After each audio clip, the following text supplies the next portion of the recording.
নদিয়ার শান্তিপুরে তৈরি হচ্ছে ব্লাড ব্যাংক, আর এবার হঠাৎই পরিদর্শনে আসলেন state health principal secretary Narayan স্বরূপ নিগম।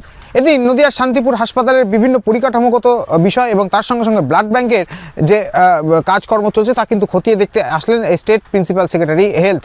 তিনি কিন্তু জানাচ্ছেন যে আর কিছুদিনের অপেক্ষা, তারপরে ব্লাড ব্যাংক শুরু হবে। এখনও কিছু মডিফিকেশনের বিষয় রয়েছে এবং তার সঙ্গে সঙ্গে বিশেষ কিছু কাজকর্ম রয়েছে, সেগুলো সম্পূর্ণ হলে ব্লাড ব্যাংক খুলে দেওয়া হবে সাধারণ মানুষের জন্য।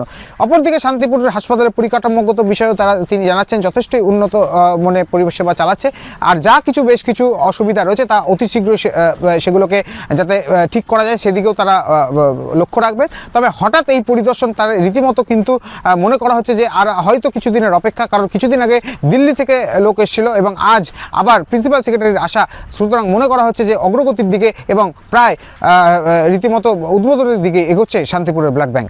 অ্যাকচুয়ালি একটা নতুন ব্লাড ব্যাংক হচ্ছে, সে তার কাজের প্রোগ্রাম কি মানে ব্লাড ব্যাংকটা কতদিনে মোটামুটি হতে পারে এরকম যদি কিছু? খুবই শীঘ্রই হবে।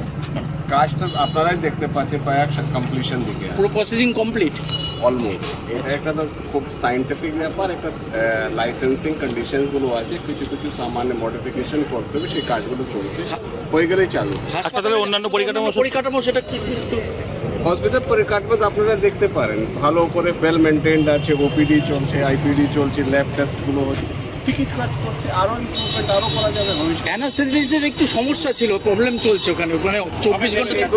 সেগুলো আমরা দেখে নিই।